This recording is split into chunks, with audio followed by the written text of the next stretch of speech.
सकल मानवजातीला बंधुत्वाची शिकवण देणारे थोर साहित्यिक, समाजसुधारक, भारतीय स्वातंत्र्य सेनानी पांडुरंग सदाशिव साने यांची आज जयंती आहे आणि या जयंतीनिमित्त त्यांच्या श्यामची आई या पुस्तकातील एक सुंदर कथा मी तुम्हाला आज वाचून दाखवत आहे. कथेचे शीर्षक आहे क्षमेविषयी प्रार्थना. बाहेर विठूळ चांदणे पडले होते. मंदिराच्या गच्चीवर सारी मंडळी बसली होती. दूरच नदी प्रवाह चांदणीच्या प्रवाहासारखा दिसत होता. नदीला विश्रांती माहीतच नाही. सारखे वाहने तिला माहिती. तिची प्रार्थना, कर्ममय प्रार्थना सारखी 24 तास सुरू असते. कर्म करीत असताना ती कधी गाणी गुणगुणते, कधी हसते, खेळते, गंभीर होते, कधी रागाने लाल होते.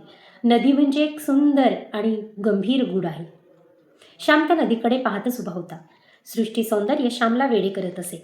कधी रम्य सूर्यास्त पाहून जणू त्याची समाधी लागे व पुढील चरण त्याच्या तोंडातून बाहेर पडत असे. राहुनी गुप्त मागे करीतोसी जादूगारी, रचितोसी रंगलीला प्रभू तू महान चितारी. किती पाहू पाहू तृप्ती न रे बघून, शतभावनांनी हृदय येई उचंबळून. या वेळेसही त्याची अशीच समाधी लागली होती. राम त्याच्या जवळ येला व म्हणाला, श्याम, सारी मंडळी आली, प्रार्थनेला चल, सर्वजण वाट पाहत असेल. हो, मी आपला पाहतच राहिलो, असे म्हणून श्याम त्याच्यासाठी असलेल्या जागेवर जाऊन प्रार्थना झाली व गोष्टीस सुरुवात झाली. मित्रांनो, प्रत्येक गोष्टीत संस्कृती भरलेली आहे. प्रत्येक जातीची विशिष्ट संस्कृती असते. सर्वांची मिळून राष्ट्रीय संस्कृती होत असते. प्रत्येक चालीरीतीत संस्कृतीत सुगंध भरलेला असतो. तो ओळखायला पाहिजे. आपल्या साऱ्या चालीरीतीत आपण लक्ष घातले पाहिजे. काही अनुपयुक्त चाली असतील त्या सोडून दिल्या पाहिजेत. आपल्या देशातील, आपल्या समाजातील प्रत्येक आचार म्हणजे एक शिकवण आहे. आमच्या घरी एक अशीच पद्धत होती. रोज दुपारच्या मुख्य जेवणाच्या वेळी प्रत्येकाने श्लोक म्हणायचा. जेवताना श्लोक म्हटला नाही तर वडील राग भरत. वडील आम्हाला श्लोकही सुंदर सुंदर शिकवत असत. मोरोपंत, पांडव, वामन पंडित यांचे सुंदर श्लोक किंवा कविता ते शिकवत असत. तशीच इतर स्तोत्रे, भुपाळ्या वगैरे शिकवत. पहाट झाली की वडील येत असे, आम्हाला उठवत, आमच्या अंथरुणावर बसत आणि आम्ही भुपाळ्या, श्लोक वगैरे शिकवू लागत.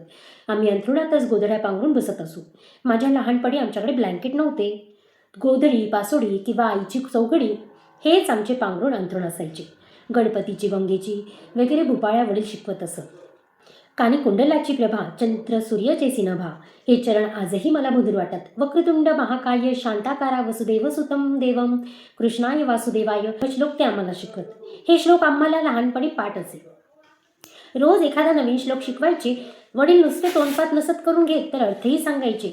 सौमित्र म्हणजे कोण असे ते विचारत. आम्हाला सांगता नाही आले तर पुन्हा प्रश्न विचारित. लक्ष्मणाची आई कोण? आम्ही सांगावे सौमित्र. मग सौमित्र म्हणजे कोण? आम्ही सांगावे अंदाजाने लक्ष्मण. भले, शाब्बास, अशी एक ते शाब्बासकी देत. सौमित्र याचा अर्थ सांगितल्यावर मग राधेय कोण? सौभद्र म्हणजे वगैरे कोण असे विचारत असत. जणू शिक्षणशास्त्राप्रमाणेच ते आम्हाला शिकवत असत. वडिलांच्या या पद्धतीमुळे शेकडो संस्कृत शब्दांचा अर्थ आम्हाला समजू लागला होता. वडील पहाटे शिकवत तर सायंकाळी आई शिकवत. दिव्या दिव्या दीपोत्कार, कानी कुंडल मोतीहार, दिवा देखून नमस्कार, किंवा तिळाचे तेल, कापसाची वात, दिवा तेवे मध्य नरात, दिवा तेवे देवापाशी, माझा नमस्कार सर्व देवांपाशी वगैरे आई शिकवत. आम्हालाही त्यामुळे पाठ करायचा नाद लागेल. दुपारी जेवणाच्या वेळी जर वडिलांनी न शिकवलेला परंतु आम्हीच पाठ केलेला एखादा श्लोक म्हटला तर वडील शाबासकी देत. त्यामुळे आम्हाला उत्तेजन मिळे. गावात कोठे लग्नमुंजीची पंगत असली किंवा उत्सवाची समाराधना असली तर तेथेही मुले श्लोक म्हणत असत. जो श्लोक चांगला म्हणे त्याची सारी स्तुती करे. अशा रीतीने घरदारी श्लोक पाठ करावयास उत्तेजन मिळत असे. जेवताना सुंदर काव्य, सुंदर विचारांचे श्लोक कानावर पडत. जणू ते ऋषीगणत होतं. गावात कोठे जेवणावळ असली तर आमच्याकडे बोलावणे असायचेच.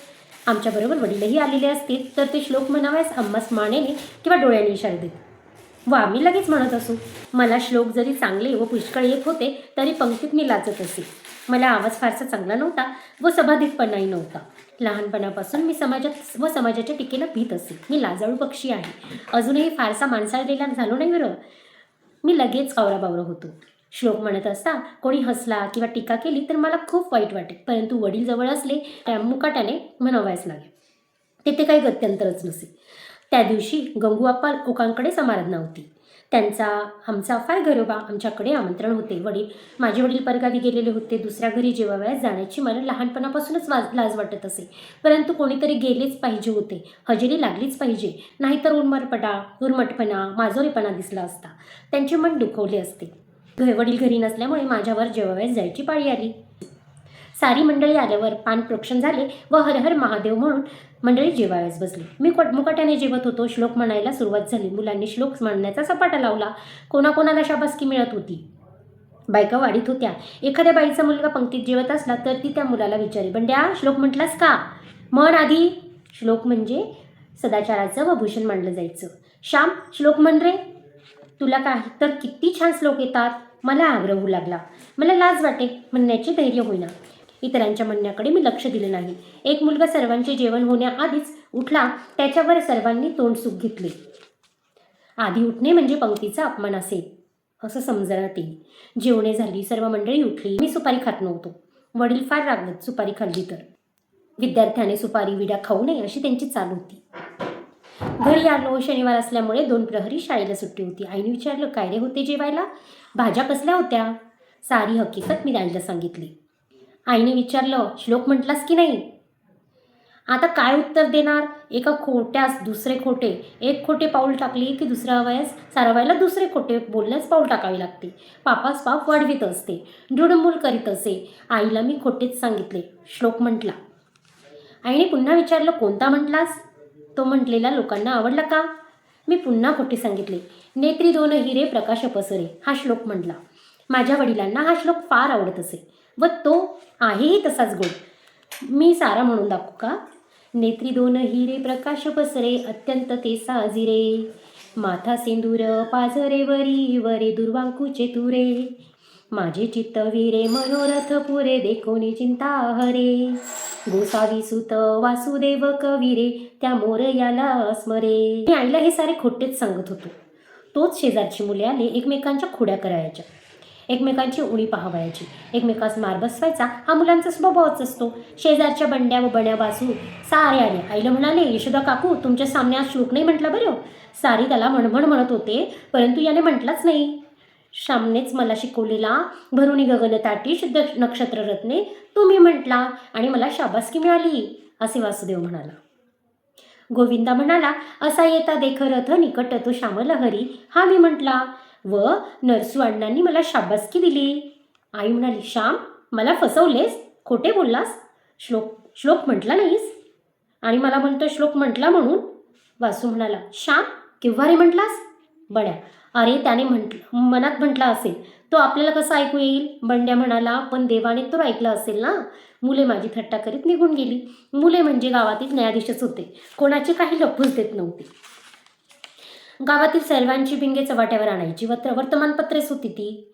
मला आई म्हणाली, श्याम तू श्लोक म्हटला नाहीस ही एक चूक व खोटे बोललास ही तर महाभयंकर चूक. देवाच्या पाया पड व म्हण, मी पुन्हा असे खोटे बोलणार नाही. मी मुखस्तंभ उभा होतो. आई पुन्हा म्हणाली, जा देवाच्या पाया पड, नाही तर घरी येऊ देत. त्यांना सांगेल, मग मार बसेल, बोलणी खावी लागेल. मी जागचा हल्लो नाही. मला वाटले आई वडिलांना सांगणार नाही, ती विसरून जाईल. आजचा तिचा राग उद्या कमी होईल. आई पुन्हा म्हणाली, नाही ना ऐकत? बर, मी आता बोलत नाही. वडील रात्रीच परगावून आले होते. रोजच्याप्रमाणेच ते पहाट उठावयास आले. त्यांनी भुपाळ्या सांगितल्या. आम्ही म्हटल्या. वडिलांनी मला विचारले, श्याम काल कोणता श्लोक म्हटलास? आई ताप करत होती. तिची सावली भिंतीवर नाचत होती. उभे राहून ताप करावे लागे. मोठा डेरा होता. माथासुद्धा मोठा होता. आईने एकदम ताप करायचे थांबले व ती म्हणाली, श्यामने काल श्लोक नाही म्हटला. मला मात्र खोटेच येऊन सांगितले की मी म्हटला. परंतु शेजारच्या मुलांनी सारी हकीकत सांगितली. मी त्याला सांगत होते की जा देवाच्या पाया पड, पुन्हा खोटे बोलणार नाही असे म्हण. परंतु किती सांगितले तरी यांनी ऐकले नाही. वडिलांनी ऐकले व रागाने म्हटले, होय रे, उठतोस की नाही? त्या भिंतीजवळ उभा राहा. श्लोक म्हटलास का काल? वडिलांचा राग पाहून मी घाबरलो. मी रडत म्हटले, नाही म्हटला. मग खोटे का सांगितलेस? 100दा तुला सांगितले आहे की खोटे बोलू नये. वडिलांचा राग आणि आवाज वाढत होता. मी कापत म्हटले, आता नाही पुन्हा खोटं बोलणार. आणि ती देवाच्या पाया पड म्हणत होती म्हणून का ऐकले नाही? आईबाबांचे ऐकावे हे माहीत नाही वाटते. माझलाच होय. वडिलांनी उठून मारणार तोच. मी रडत आईकडे गेलो. आईच्या पायावर डोकं ठेवलं. माझे कडत अश्रू तिच्या पायांवरती पडले. आई मी चुकलो, क्षमा कर, असे मी म्हटले. आईचे न बोलवे ना. ती वात्सल्य मूर्ती होती. विरघळलेल्या ढेकराप्रमाणे माझी स्थिती पाहून तिला खूप वाईट वाटले. परंतु स्वतःच्या भावना आवरून ती म्हणाली, देवाच्या पाया पड. पुन्हा खोटे बोलण्याची बुद्धीसुद्धा येऊ देऊ नकोस, असे त्याला सांग प्रार्थून. मी देवाजवळ उभा राहिलो. स्पंदत स्पंदत देवाला प्रार्थून लोटांगण घातले. नंतर मी पुन्हा भिंतीजवळ जाऊन उभा राहिलो. वडिलांचा राग मावळला होता. इकडे ये, असे ते मला म्हणाले. मी त्यांच्याजवळ गेलो आणि त्यांनी मला जवळ घेतले. पाठीवरनं हात फिरवला व ते म्हणाले, जा, शाळा आहे ना. मी म्हटले, आज रविवार, सुट्टी आहे आज. वडिलांनी म्हणाले, मग जरा नीज हवा तर. का शेतावर येतोस माझ्याबरोबर? पत्रावळींना पाणी आणू आपण. मी होय म्हटलं. वडिलांचा स्वभाव तसा मोठा हुशार होता. त्यांनी एकदम सारे वातावरण बदलले. रागाचे ढग गेले होते. प्रेमाचा प्रकाश प्रसरला होता. जसे काही झालेच नाही. आम्ही बापले क्लेशर शेतावरती गेलो. माझी आई मूर्तिमंत प्रेमाची मूर्ती होती.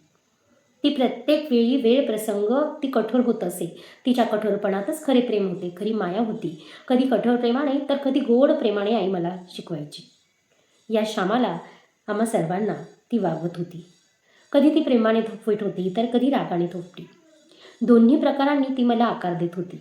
ह्या बेढग आणि आयदी गोळ्याला रूप देत होती. थंडी व ऊब दोन्हींनी विकास होतो. दिवस व रात्र दोन्हीमुळे वाढ होते. सारखाच प्रकाश असेल तर नाश होईल. म्हणून एका कवितेत म्हटले आहे, करुणी माता अनुराग राग, विकासवी बाळा मना विभाग, फुले तरु सेवेने उष्ण शीत, जगी असे हीच विकास रीत.